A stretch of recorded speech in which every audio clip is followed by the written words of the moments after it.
የአመታት ህልሙ እውን ሆኗል። ካርሎስ ባሌባ አሁን በይፋ የማንቸስተር ዩናይትድ ተጫዋች መሆኑ ተረጋግጧል። የካርሎስ ባሌባ ጉዳይ ወይም ደግሞ እንደው ማንቸስተር ዩናይትድ አማካኝ ያስፈልጓል ተብሎ በጣም ሲወተወት ቆይቶ ነበረ። ሆኖም ግን ባለቀ ሰዓት ማንቸስተር ዩናይትድ ለዝውውሩ 76 ሚሊዮን ዩሮ በማውጣት ያው ማንቸስተር ዩናይትድ እንግዲህ ያው ካርሎስ ባሌባን ማስፈረሙን ፋብሪዚዮ ሮማኖ ዘግቧል ማለት ነው። ከመሸ ዩናይትድ ቀደም ሲል የ65 ሚሊዮን ፓውንድ ጥያቄ ውድቅ ከተደረገበት በኋላ አሻሽሎ ነው እንግዲህ በአዲስ መልክ የቀረበውን የዝውውር ጥያቄ በብራይተን ተቀባይነት ሊያገኝ የቻለው። ስለዚህ በስተመጨረሻም እንግዲህ በጉጉት ሲጠበቅ የነበረው የካርሎስ ባሌባ ጉዳይ አሁን ተጠናቋል ማለት ነው። ባሌባም የማንቸስተር ዩናይትድ ኦፊሻል ተጫዋች ሆኗል። ከዚሁ ጋር በተያያዘ እንግዲህ በርካቶች የማንቸስተር ዩናይትድ ደጋፊዎች ሀሳብ አስተያየቶቻቸውን እየሰጡ ነበረ። ምናልባት አሁንም የቀሩ ተጫዋቾች አሉ እነሱ መምጣት አለባቸው በሚል ዙሪያ ሰፊ ሀሳብና አስተያየት ተሰጠ ነበር።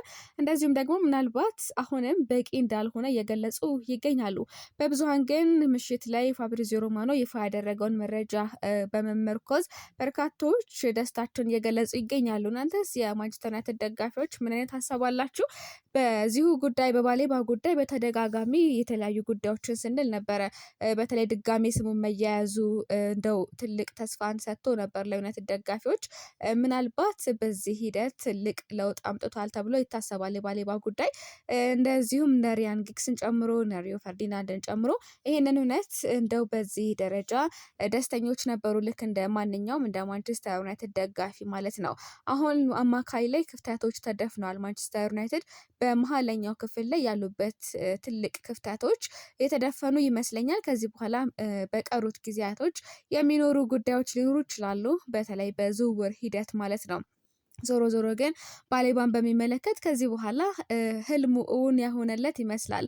ካርሎስ ባሌባ ማንቸስተር ዩናይትድ ለመምጣት በእጅጉ ፈልጎ እንደነበር ይታወቃል። ይሄ ጉዳይ በአሰልጣኝ ሩበን አሞሪም ስርም እንደዚሁ ትልቅ ጥረት ሲያደርግ ነበረ። ብራይተኖችን ልቀቁኝ፣ በማንቸስተር ዩናይትድ ቆይታ ማድረግ እፈልጋለሁ ሲል ነበረ። የልጅነት ህልሙም እንደሆነ ከዚህ ቀደም ሲናገር ነበር። ዞሮ ዞሮ ግን በአንዳንድ በዋጋ ስምምነቶች ምክንያት ሁለቱ ክለቦች ሊስማሙ ባለመቻላቸው ዝውውሩ ሊራዘም ችሎ የባሌባም እንግዲህ አቋም መውረድ ሲታይ ነበረ። ታዲያ በኤሲ ሚላን ማንቸስተር ዩናይትድ የደረሰበት ሽንፈት ትልቅ አነቃቂ የሆነ ይመስላል። ከዛ ጊዜ በኋላ ማንቸስተር ዩናይትዶች የተጨማሪ ዝውውር መስኮት እንደሚያስፈልጋቸው በማመን የባሌባን ጉዳይ እንደገና ቀስቅሰዋል ማለት ነው። በርካቶችም እንደው በዚህ ሂደት እንደውም ትላንትና ካሪክ ስለ ባሌባ የተወሰነ ሀሳብ አስተያየት ሰጥቶ ነበር። ምናልባት ፍንጮች ሰጥተው ነበር፣ ተጨማሪ ጉዳዮች ይኖራሉ፣ ያላለቁ ጉዳዮች እንዳሉ ሲናገር ነበረ። በሰጠው ጋዜጣዊ መግለጫ ላይ ፑሽ ሲያደርግም እንደነበረ ተሰምቷል። ማይክል ካሪክ ተጨማሪ ተጫዋች በቡድን ውስጥ ሊኖር እንደሚችል ፍንጭ ሰጥተው ነበር። ከዛም ብቻ አይደለም እንደው ግፊት እያደረጉም እንዳሉ ነበረ መረጃዎች የወጡት። አሁን ላይ ትልቁ ክፍተት የነበረው የአማካይ ነው። አሁን እኔ ባለው ወቅታዊ ሁኔታ ማንቸስተር ዩናይትድ ጠንቅቅ ያለ አማካይ አለው ብዬ አስባለሁ። የሪ ቴሌማንስ፣ ከዛ ደግሞ ሲቀጥል ያው እንደው ሳንቶስ የመጀመሪያው ፈራሚ ማለት ነው። አሁን ደግሞ ካርሎስ ባሌባ እጅግ በጣም ድንቅ ጥምረት ሊኖራቸው ይችላል። ቀጣይን ሲዝን ታዲያ ካርሎስ ባሌባ ክለባችንን መቀላቀሉን ተከትሎ ምን አይነት ሀሳብ ይኖራቸዋል? ምን አይነት ቡድን ካሪክ ሊገነባ ይችላል ብላችሁ ታስባላችሁ? በእርግጥ አሁንም ቢሆን አንድ ሁለት ዝውውሮች እንደሚኖር ቢጠበቅም ማለት ነው። ግን ደግሞ ይህንንም ተመስገን ማለት ያስፈልጋል። ትልቅ ክፍተቶችን ነው ሩበን አሞሪም ያስመለከተው ብዬ አስባለሁ። የዛም ጫና የራሱ የሆነ አስተዋጽኦ ይኖራል ብዬ ስለማስብ ነው። የካርሎስ ባሌባ ጉዳይ አሁን ከመሸ በወጣው መረጃ ክፍት ሆኗል፣ ዩናይትዳዊያ ይሆናል ማለት ነው። ባሌባ መፈረሙ እንግዲህ ጥሩ የአማካይ መስመር እንዲኖር ያስችላል። ነገር ግን ሊጉን ስለማሸነፍ ከሆነ እያወራን ያለ ነው ምናልባት ብዙ የሚቀሩ ጉዳዮች እንዳሉ ፍንጮች አሉ። ስለዚህ የዩናይትድ ትልቁ ችግር አሁንም ደግሞ የተከላካይ ክፍሉ ደግሞ ሊነሳበት ይችላል። ግን በሂደት ነው ሁሉም ነገር። ባለፈው ዓመትም ታስታውሱ ከሆነ የፊት መስመሩን ማደራጀት ነበር የያዙት። ከዛም በኋላ የፊት መስመሩን ካደራጁና እሱ ላይ ትልቅ ስራ ከሰሩ በኋላ በነራስመስ ሆይሉንድ ይመራ የነበረውን የፊት መስመር ካጠሩ በኋላ በነሸሽኮ ኩኛና ብሪያን ምቤሞ በደንብ ከተኩ በኋላ ቀጣይ ደግሞ አማካይ ላይ ነበር የወረዱበት ማለት ይቻላል። የአማካዩን ሂደቱንም አሁን አጠናቀዋል። ቀጣይ ምናልባት የዛሬ ዓመት ማንቸስተር ዩናይትድ እቅድ 150 ብሎ በያዘው ሂደት ውስጥ ማለት ነው ተከላካይ ላይ ይዘምታል ተብሎ ይጠበቃል። እስካሁን ባለው ሂደት ግን ተጨማሪ ተጫዋቾች በደጋፊዎች ዘንድ ሊኖሩ እንደሚችሉ ቢታመንም በክለቡ በኩል ምንም የተባለ ነገር የለም። አሁን ካርሎስ ባሌባ ህልሙን አሳክቷል። ህልሙን ለማሳካት ከፍተኛ ጥረትም አድርጎ ነበረ፣ ሲያደርግም ቆይቶ ነበረ። ምናልባት ባሌባ በ2023 በ19 ዓመቱ ከሊል ወደ ብራይተን ከመዘዋወሩ በፊት የነበረው ትልቅ ህልም ነበረ። ከድህነት እንደመጣ ስለሆነ ለእናቱ ቤት፣ መኪና፣ የተለያዩ ነገሮችን መግዛት ያስብ ነበረ። ሆኖም ደግሞ ያንን ህልሙን ለማሳካት የሚያስችለውን ዝውውር አድርጎ ነበር እና ዝውውሩን ካደረገበት በኋላ እናቱን በሞት ተነጥቋል። ያ ደግሞ በእጅጉ ሀዘን ውስጥ እንደጎዳው ይነገራል። ትልቅ ህልሙን ስትደግፍለት የነበረችውን እናቱን ነው በሞት ያጣውና ባሌባ በብራይተን ቤት በሳምንት 12,000 ፓውንድ ደሞዝ ይከፈለዋል። ከእናቱ እልፈት በኋላ ደግሞ ለእናቱ የገባውን ቃል መፈጸሙ ተነግሯል። ያስፈልጉት የነበሩትን ጉዳዮችም አድርጓል። ባሌባ ከነበሩት ህልሞች መካከል ለእናቱ በካሜሮን ቤት መስራት ዋነኛው ነበረ። ምንም እንኳን በህይወት ባይኖሩም ያንን ግን አስመልክቷል ማለት ነው። አሁን ደግሞ ሌላኛው ህልሙ ማንቸስተር ዩናይትድን መቀላቀል ነበረ። የረጅም ጊዜ ህልሙ ነበረ። የቡድን አጋሩ የአገሩ ልጅ እንደዚሁ ደግሞ ብሪያን ቤሞ አለና ለማንኛውም ሁለት ካሜሮናውያኖች ይኖራሉ። ብዙዎች ስጋታቸው የአፍሪካ ዋንጫ ሲመጣ ክለቡ ይጎዳል የሚሉ ናቸው።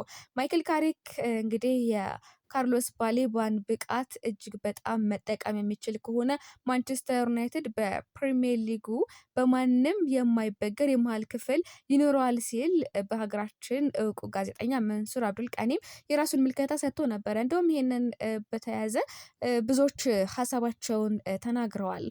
ማንቸስተር ዩናይትድ ትልቅ አማካይ ክፍል ካለው በደንብ ሊጠቀምበት የሚገባ ከሆነ አሰልጣኝ ማይክል ካሪክ በዚህ ዘመን እንደ ማንቸስተር ዩናይትድ ስኬታማ ውድድር ዘመን ሊያሳልፍ የሚችል ክለብ ያለ አይመስለኝም። ከእርጋታ ጋር በተያያዘ ማለት ነው። ስቴብል የሆነ ቡድን አለ። ከሌሎች ክለቦች አንጻር ሁሌም ቢሆን እንደምንለው መደጋገማ የሆነና አሁንም ቢሆን ከየትኛውም ቡድን በተሻለ የተጫዋቾች መረጋጋት ከአርሰናል ቀጥሎ በማንቸስተር ዩናይትድ ቤት ውስጥ አለ። ያንን ሁላችንም እናምናለን እና የባሌባ መምጣት ደግሞ አንድ እርምጃ ወደፊት እንድንራመድ ካሪክም ያንን እንዲያደርግ እድል ይሰጠዋል። ለማንኛውም የባሌባን ጉዳይ እንዴት አያችሁት? እንዴት ተመለከታችሁት? ማንቸስተር ዩናይትድ ሲጠበቅ የነበረውን ዝውውር ሰርፕራይዞችን ሲያደርግ ነበር የሰማነው። ድንገተኛ ዝውውሮች ነበሩ ሲደረጉ የነበሩት።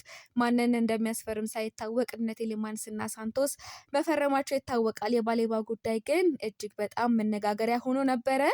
እንዴት ተመለከታችሁት? የስኬት ዘመን እንደሚሆንለት ተስፋ አለኝ። ሀሳብ ስጡበት። ዩናይትዳውያን እንኳን ደስ አላችሁ ለማለት እወዳለሁ።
ኤሊዮሶች ምንም እያደረጉለት አይደለም በሚል እየተወቀሱ ነው። ዛሬ ደግሞ እየወጡ ባሉ መረጃዎች መሰረት ማንቸስተር ዩናይትድ እና ካርሎስ ባሌባ ስማቸው በእጅጉ ተያይዟል። የባሌባ ጉዳይ በጣም ውስብስብ ጉዳይ ነበረ፣ ሲነሳም ሲወሳም የቆየ እንደ አማካኝ ያስፈልጋል ተብሎ ምስጋና ለሩበን አሞሪም እንኳንም ያችን ጨዋታ ተሸነፍን፣ ለበጎም ሊሆን ይችላል። አሁን ኢኒዮሶች የማንቸስተር መልማዮችም እነ ጄሰን ዊልኮክስም በጣም እያሰቡበት ያሉ ይመስለኛል። ይህንን ጉዳይ ማንቸስተር ዩናይትድ ካርሎስ ባሌባን ለማስፈረም ከጫፍ ደርሷል። እንደውም በሰበር መልክ የወጡ መረጃዎች እንደሚያመለክቱት ማንቸስተር ዩናይትድ እና ካርሎስ ባሌባ በግል ጥቅማ ጥቅሞች ዙሪያ 100% ከስምምነት ላይ ደርሷል የሚሉ ናቸው። ምናልባትም ፋብሪዚዮ ሮማኖ እንደሚለው ከሆነ በቅርቡ ሂር ዊ ጎ ሱን እንመለከታለን። ካርሎስ ባሌባ በማንቸስተር ዩናይትድ ቤት የሚቆይ ከሆነ የ5 ዓመት ኮንትራት ለመፈራረም በጣም ተቃርቧል። አሁን እየተጠበቀ ያለው የሁለቱ ክለቦች ስምምነት ብቻ ነው ሲል ደግሞ ስካይ ስፖርት ይናገራል። በዩናይትድ እና ብራይተን መካከል ለሳምንታት በውስጥ ድርድሮች ሲደረጉ ቆይቷል። ተጫዋቹ የገጠመው ጉዳት አሳሳቢም አይደለም፣ ጉዳት ገጥሞታል ተብሎ ነበር። ወደ ሙሉ ልምምድ በሴፕቴምበር ወር መጨረሻ ላይ እንደሚመለስ ተገልጿል። ይህንን ታዲያ እንዴት ተመለከታችሁት? አሁን ተጫዋቹ በክለቡ ፍላጎት አለው። ተጫዋቹ ከክለቡ ፍቃድ እየጠበቀ ነው። ይህም ፍቃድ ካገኘ ምናልባት 5+1 ወይም ደግሞ ከ5 ዓመት በላይ በኮንትራት ማለት ነው ይጠብቀዋል እያሉ ይገኛሉ። እና በዩናይትድ እና በብራይተን መካከል ለሳምንታት በውስጥ ድርድሮች ሲደረጉ ቆይቷል። ተጫዋቹ የገጠመው ጉዳት አሁን እንደዚሁ አሳሳቢ አይደለም፣ ይመለሳል። እናም እንግዲህ የባሌባ ጉዳይ ክለባችን ካርሎስ ባሌባን በ60+5 ሚሊዮን ፓውንድ ለማስፈረም ተቃርቧል። ያቀረቡት የዝውውር መጠን ብራይተኖች ከሚፈልጉት በመጠኑ ያነሰ ቢሆንም ግን አሁንም ንግግሮች እንደቀጠሉ ናቸው። አዳዲስ መረጃዎች እንግዲህ ይህን ይመስላሉ። የባሌባን ጉዳይ የተከታተልኩኝ ወደ እናንተ ማደርስ ነው የሚሆነው።